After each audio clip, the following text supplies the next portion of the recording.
Canada's leading expert on the sociology of religion. Reg, you've been at this for over 30 years. I mean, it just begs the question, why? I mean, growing up, did you want to be a sociological rock star? No, for me, as I try to interpret my own biography, I guess essentially over time reinterpret it, someone who was very curious about life, was fortunate enough to discover sociology. And sociology, according to the people who know about the discipline, would say that it allows us to look at old things in new ways. And one of the real gifts has been able to, having the opportunity, I should say, to be able to look at a religion which I valued growing up. But Christianity, that's right. broadly that's speaking. Right, very much. And to be able to look at what's happening with respect to religion, but through a sociological set of glasses. And the value that I've been finding that for people who value, for people who value faith in Canada, is the opportunity then to respond to what, in fact, we are saying is taking place. So clear perception, but not just for the sake of more clarity, but for people who value faith, including myself, to begin to then think through the creative ways in which we might respond to what's taking place. Now, I've quoted you lots, even though I haven't seen you for over 2 decades. Often it's numbers, statistics, percentages, but just in case people might assume that the 4th book in your series, Beyond the Gods and Back, Religion's Demise and Rise and Why It Matters, is a lot of dry numbers. Listen to this. While religion has been scorned and stigmatized and rejected by many, spirituality has known something of celebrity status. Until fairly recently, it seems, spirituality was strongly associated with religion, something like a family member. But in recent decades in particular, it seems to have moved out of the house.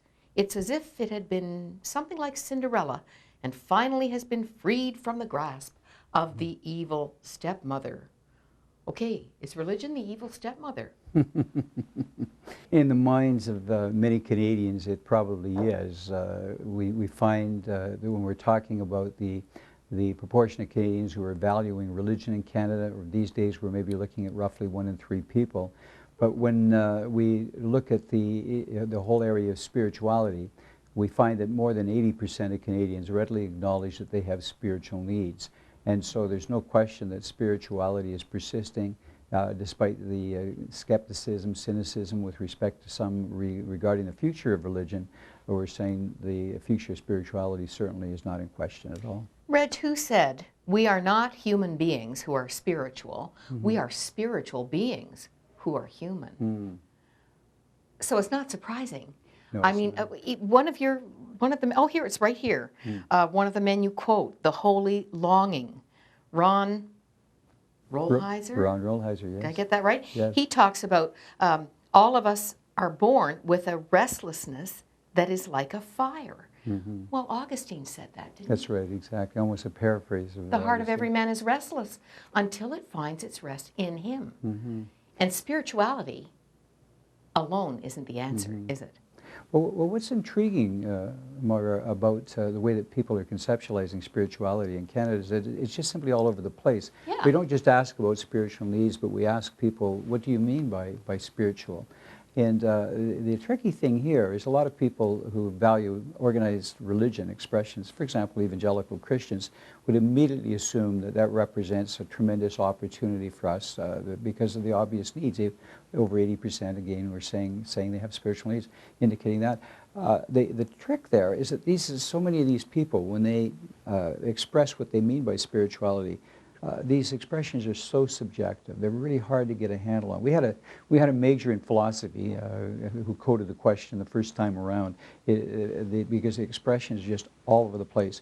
And so the trick is the fit here. But going back to your point, I think the important issue is regardless of the way that people are conceptualizing spirituality, there is a sense that there is that they do need something, that there is some hungering, there is some longing, and the interesting challenge for religious groups is to find some way of taking taking spirituality as they understand it and translating that into forms that can be meaningful for Canadians who conceptualize spirituality in such diverse ways.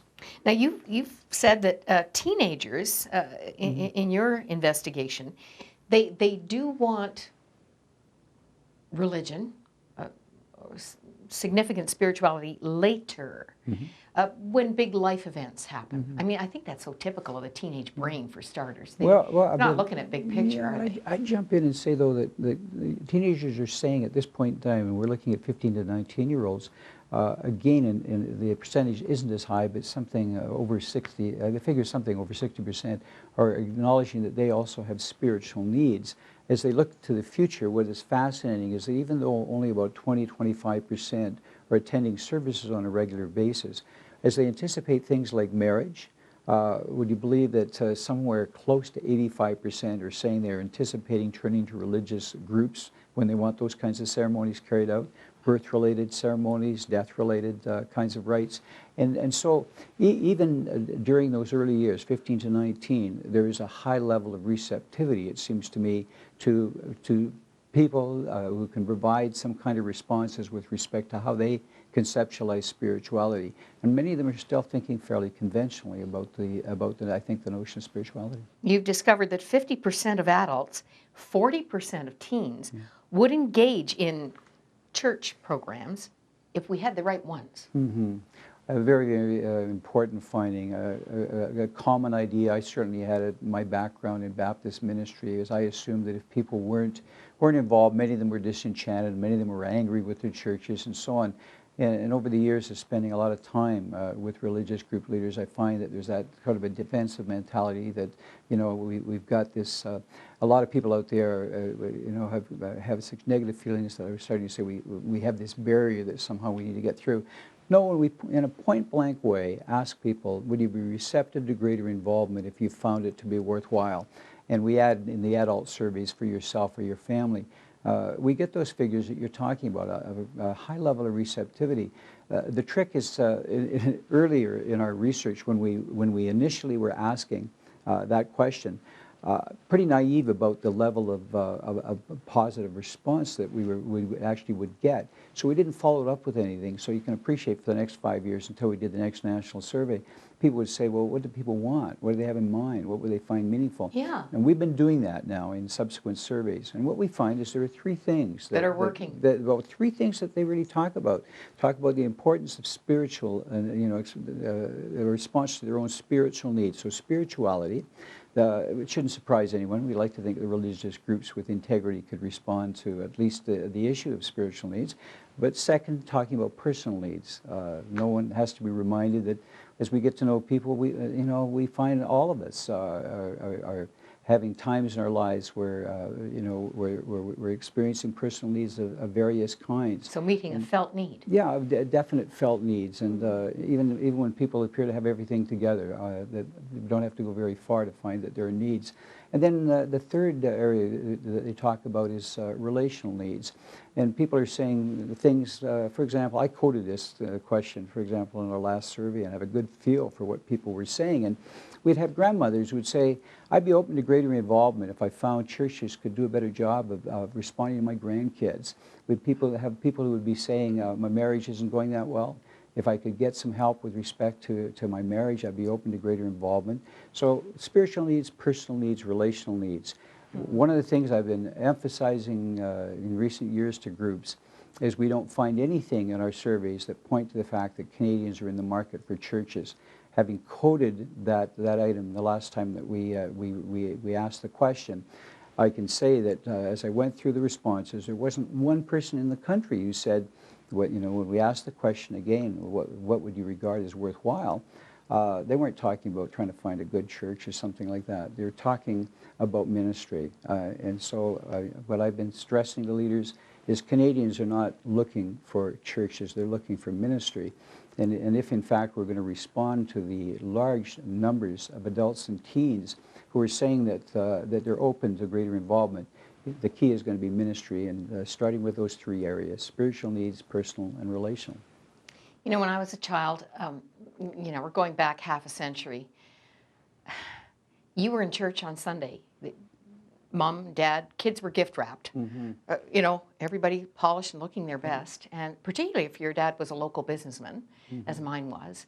And I'm gauging from this book, I'm thinking about 50 to 60% of the populace felt the same way. They were in church on Sunday. That's not the picture today. There's been a change in mindset in terms of the amount of time that people feel that they can give to groups. I frequently look at leaders and say, do you really expect people to show up every week these days? A lot of people now would regard regular attendance as showing up maybe at least a couple times a month. Actually, our pastor says from time to time, a third of us are not here today. Oh, sure. I mean, I look at clergy and I'll say, look, I bet everyone in this room, we look, we assume that you want everyone showing up here on a weekly basis. I don't know that everyone in this room was in church last Sunday, for example, and that's among leaders. So part of it is just the time pressures. People, and tied to that, and again, the kind of thing we could go into a lot of detail on, Moira, is between 1960 and 2000, the proportion of women employed outside the home jumped from 1 in 3 to 2 in 3. And so what people are readily acknowledging is that there are tremendous pressures that they have with respect to time. Here's an ominous statement. You say there are 2 areas where Canadian life is going to take a serious hit. What are they? Sure. 2 areas where there's going to be a significant loss, individually, collectively. Those areas have to do with social well-being. We're simply finding that people who value faith more inclined to place a high level of importance on basic interpersonal traits like concern for others, generosity, honesty, and so on. And we're not saying for one moment the rest of the country does not place value on those traits. We're just simply saying that when people value faith, they're somewhat more inclined to say these things are very important. What's more, they follow up with a lot of these things, Moira, as we well know. We've got various groups. Start with the Salvation Army. We have an others focus, that's right, basically. And Catholic Charities and these things. If these entities were to disappear from Canada, we're saying social well-being, civility is going to take a big hit. The other area, and this is the real cause for pause, even for the real cynic that would be listening, watching all of this, and that has to do with the reality of death. Religion, bluntly, doesn't have too many market competitors when it comes to being able to offer some firm ideas about what's going to happen when we die. Eternal hope. That's right, and that's the chief characteristic. When we ask Canadians, what your dominant response is to the idea of death, we get predictable things like sorrow and mystery. Some will say no particular feeling, and some fear, and so on. But it's the people who value faith who, not surprisingly, but I think significantly, it's that particular sector within Canadian society that is inclined to say that they respond with hope. And if religion disappeared from Canada, what we're saying, a big hit there with respect to being able to have a sense of hope as we die, as we approach death, and as people who we love die. I enjoyed reading about this in your book. The boomers have been problem solvers. They've been a generation that collectively has worked hard, pursued a good education, setting challenging goals, and achieved many of them. Few things have been outside of what's doable. But, as one boomer, you're quoting Michael Corrin here, has put it, death is the great egalitarian blade, and it comes to us all. We can shout, moan, complain, but in the end, we can do nothing. We slide and slip into the beyond. And you comment, we remain remarkably clueless in the face of death. Well, exactly. Without faith, there's no hope, plain and simple. And given the fact that everyone obviously has to face up to the reality of death, that's why we say, as even cold-hearted sociologists looking on, that religion is guaranteed a place. Religion has much to offer with respect to Canadians in an area like that. And if religion doesn't come through, then we're going to be in trouble. This is the 4th in Reginald Bibby's ongoing examinations of religion in Canada, following the best-selling and very influential Fragmented Gods, 1987, Unknown Gods, 93, and Restless Gods, 2002. In this important update, he pulls together his extensive trend data describing the major religious shifts that have been taking place in this country, as well as an international survey that looks at Canada from a global perspective. Beyond the Gods and Back is available at our e-store. And I can't resist saying that our God is not restless, fragmented, or unknown. And I encourage you to hold fast to Him. If you don't know Him, you can today. We'd love to introduce you. Please call our prayer line and meet Jesus Christ. Begin the best relationship you will ever know. Truth to Go is next.